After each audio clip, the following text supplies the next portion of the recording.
ಕೋಲಾರ ಜಿಲ್ಲೆಯಲ್ಲಿ ನಿನ್ನೆ ರಾತ್ರಿ ಧಾರಾಕಾರ ಬಿರುಗಾಳಿ ಮಳೆಗೆ ಬೃಹತ್ ಮರ ರಸ್ತೆಗೆ ಅಡ್ಡಲಾಗಿ ಬಿದ್ದಿದೆ. ಇದೇ ಮರಕ್ಕೆ ಡಿಕ್ಕಿಯಾಗಿ ಬೈಕ್ ಸವಾರ ಸ್ಥಳದಲ್ಲೇ ಸಾವನ್ನಪ್ಪಿದ್ದಾನೆ. ಕೋಲಾರ ತಾಲೂಕಿನ ತಲಗುಂದ್ ಬಳಿ ಈ ಒಂದು ಘಟನೆ ಸಂಭವಿಸಿದೆ. ವೆಮ್ಗಲ್ನಿಂದ ಕೋಲಾರ ಮೂಲಕ ಮುಳಬಾಗಿಲು ಆಂಜನೇಯ ಸ್ವಾಮಿ ದೇವಸ್ಥಾನಕ್ಕೆ ತೆರಳುತ್ತಿದ್ದಾಗ ಅಪಘಾತ ಸಂಭವಿಸಿದ್ದು, ಕರೇನಹಳ್ಳಿ ಗ್ರಾಮದ ನಿವಾಸಿ 34 ವರ್ಷದ ಸುಬ್ರಮಣಿ ತಲೆಗೆ ಗಂಭೀರ ಗಾಯಗೊಂಡು ಸಾವನ್ನಪ್ಪಿದ್ದಾರೆ. ಬೈಕ್ನಲ್ಲಿದ್ದ ಪತ್ನಿ ಹಾಗೂ ಮಗು ಪ್ರಾಣಾಪಾಯದಿಂದ ಪಾರಾಗಿದ್ದಾರೆ.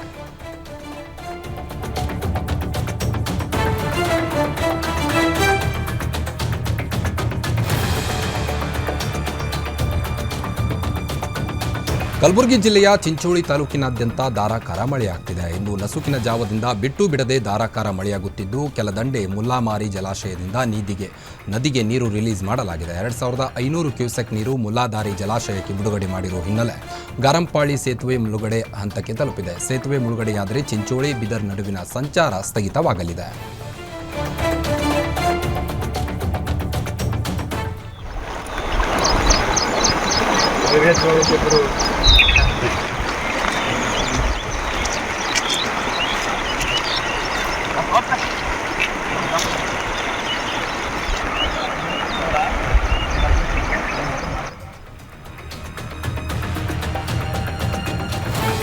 ಕೋಲಾರದಲ್ಲಿ ಗುಡುಗು ಗಾಳಿ ಸಹಿತ ಸುರಿದ ಭಾರೀ ಮಳೆಗೆ ಜನಜೀವನ ಸಂಪೂರ್ಣ ಅಸ್ತವ್ಯಸ್ತವಾಗಿದೆ. ಕೋಲಾರ ಹಾಗೂ ಟೇಕಲ್ ಮಾರ್ಗದಲ್ಲಿ ರಸ್ತೆಗೆ 10 ಬೃಹತ್ ಮರಗಳು ಧರೆಗುರುಳಿದ್ದು ವಾಹನ ಸಂಚಾರಕ್ಕೆ ಅಡಚಣೆ ಉಂಟಾಗಿತ್ತು. ಶುಕ್ರವಾರ ಮಧ್ಯಾಹ್ನದಿಂದ ಬಿಟ್ಟು ಬಿಡದೆ ಸುರಿಯುತ್ತಿರುವ ರಣಮಳೆಗೆ ಹಲವೆಡೆ ಮರಗಳು ಬಿದ್ದು ವಿದ್ಯುತ್ ತಂತಿಗಳು ನೆರಕುರುಳಿವೆ. ಹಲವು ಗ್ರಾಮಗಳಲ್ಲಿ ವಿದ್ಯುತ್ ಪೂರೈಕೆ ಸ್ಥಗಿತವಾಗಿ ಪರದಾಡುವಂತಾಗಿದೆ.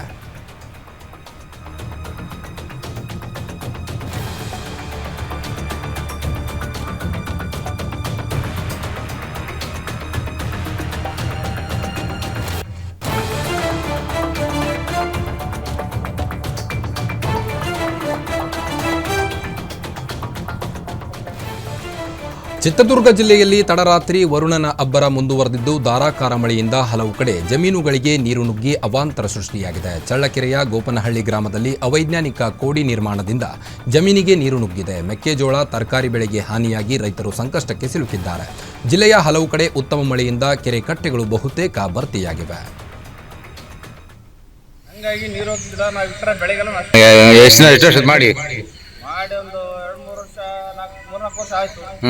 ನೀವು ಹೇಳಿರಲಿಲ್ಲ ಅವ್ರಿಗೆ ಈ ಬೆಳೆ ನೀರು ಬಂದ್ರೆ ಇನ್ನು ನೀರು ಭಾಳ ಬರ್ತಾವಲ್ಲ, ಇನ್ನು ನೀರು ಬರೋದಿದೆ. ನಾಳ ನೀರು ಎಲ್ಲಿಂದ ಬರ್ತೇವೆ?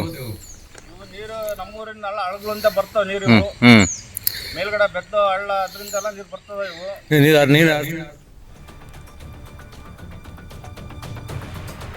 ಧಾರವಾಡ ಜಿಲ್ಲೆಯಲ್ಲೂ ಧಾರಾಕಾರ ಮಳೆಗೆ ಹಲವು ಅವಾಂತರ ಸೃಷ್ಟಿಯಾಗಿದೆ. ನವಲಗುಂದ ತಾಲೂಕಿನಲ್ಲಿ ಮಳೆಯ ಅಬ್ಬರಕ್ಕೆ ಶಾನ್ವಾಡ್ ಗ್ರಾಮ ಸಂಪೂರ್ಣ ಜಲಾವೃತವಾಗಿದೆ.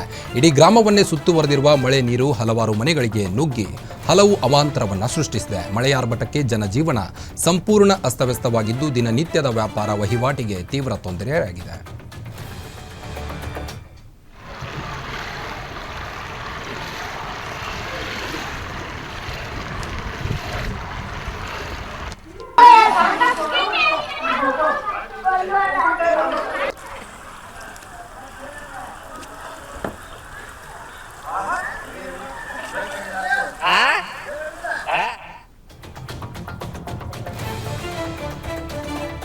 ಬೀದರ್ ತಾಲೂಕಿನ ಬಗ್ದಲ್ ಗ್ರಾಮದ ಸರ್ಕಾರಿ ಶಾಲೆಯಲ್ಲಿ ಮೇಲ್ಛಾವಣಿಯ ಪ್ಲಾಸ್ಟರ್ ಬಿದ್ದು ಬಾಲಕನ ತಲೆಗೆ ಗಂಭೀರ ಗಾಯವಾಗಿದೆ. ಬಾಲಕನ ತರಗತಿಯಲ್ಲಿ ಕುಳಿತಿದ್ದಾಗ ಏಕಾಏಕಿ ಮೇಲ್ಛಾವಣಿಯ ಪ್ಲಾಸ್ಟರ್ ಕಳಚಿ ಬಿದ್ದು ಈ ಒಂದು ಅವಘಡ ಸಂಭವಿಸಿದೆ. ಬಾಲಕನ ತಲೆಗೆ ವೈದ್ಯರು 5 ಹೊಲಿಗೆ ಹಾಕಿದ್ದು ಚಿಕಿತ್ಸೆ ಮುಂದುವರೆದಿದೆ. ಇನ್ನು ಶಿಥಿಲಾವಸ್ಥೆಗೆ ತಲುಪಿರುವ ಕೊಠಡಿಯಲ್ಲಿ ವಿದ್ಯಾರ್ಥಿಗಳಿಗೆ ಪಾಠ ಮಾಡುತ್ತಿದ್ದಾರೆಂದು ಶಾಲಾ ಮಂಡಳಿ ವಿರುದ್ಧ ಸ್ಥಳೀಯರು ಕಿಡಿಕಾರಿದ್ದಾರೆ. ಘಟನೆ ಹಿನ್ನೆಲೆ ಶಾಲೆಗೆ ಕ್ಷೇತ್ರ ಶಿಕ್ಷಣಾಧಿಕಾರಿ ದಿಢೀರ್ ಭೇಟಿ ನೀಡಿ ಪರಿಶೀಲನೆಯನ್ನು ನಡೆಸಿದರು.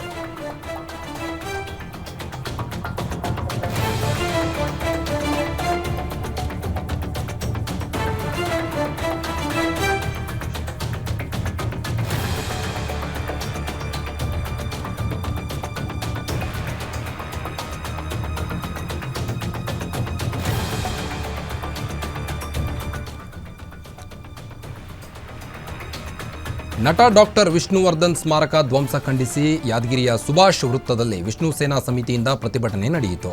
ಟೈರ್ಗೆ ಬೆಂಕಿ ಹಚ್ಚಿ ವಿಷ್ಣು ಅಭಿಮಾನಿಗಳು ಆಕ್ರೋಶ ಹೊರಹಾಕಿದರು. ಮೇರು ನಟನಿಗೆ ಅನ್ಯಾಯವಾಗಿದೆ, ಸ್ಮಾರಕ ನೆಲಸಮ ಮಾಡಿದ ಕಿಡಿಗೇಡಿಗಳ ವಿರುದ್ಧ ಕ್ರಮ ಕೈಗೊಳ್ಳುವಂತೆ ಹಾಗೂ ಸರ್ಕಾರದ ವಿರುದ್ಧ ಘೋಷಣೆ ಕೂಗಿ ಆಕ್ರೋಶವನ್ನು ವ್ಯಕ್ತಪಡಿಸಿದರು.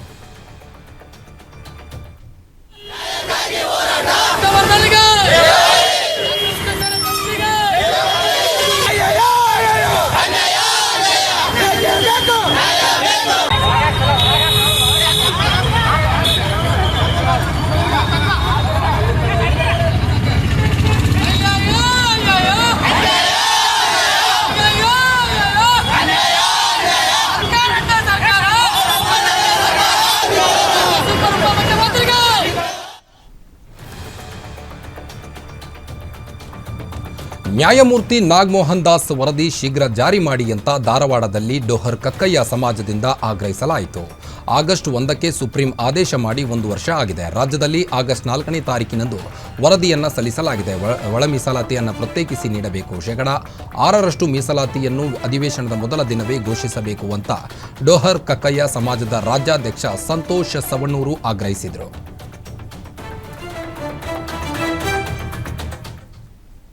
ಹೋರಾಟ ಮಾಡಬೇಕಾಗಿತ್ತು, ಬೀದಿಯಲ್ಲಿ ಇಳಿದು ಅಸಹಕಾರ ಚಳವಳಿಯನ್ನು ಮಾಡಬೇಕಾಗಿತ್ತು. ಆದ್ರಿಂದ ನಾವು ಈ ಸರ್ಕಾರಕ್ಕೆ ಎಚ್ಚರಿಕೆ ನೀಡ್ತೀವಿ, ದಯವಿಟ್ಟು ಅಧಿವೇಶನದ ಮೊದಲನೇ ದಿವಸನೇ ಇದನ್ನ ಜಾರಿ ಮಾಡ್ಬೇಕು.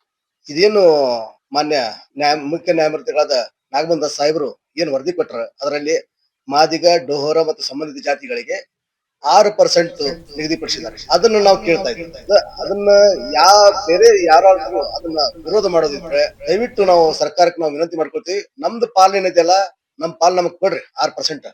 ಉಳಿದವ್ರಿಗೆ ನೀವು ಬೇಕಾದ್ರೆ 11% ಒಂದೇ ಗುಂಪಿನಲ್ಲಿ ಇಟ್ಟು ಅವ್ರಿಗೆ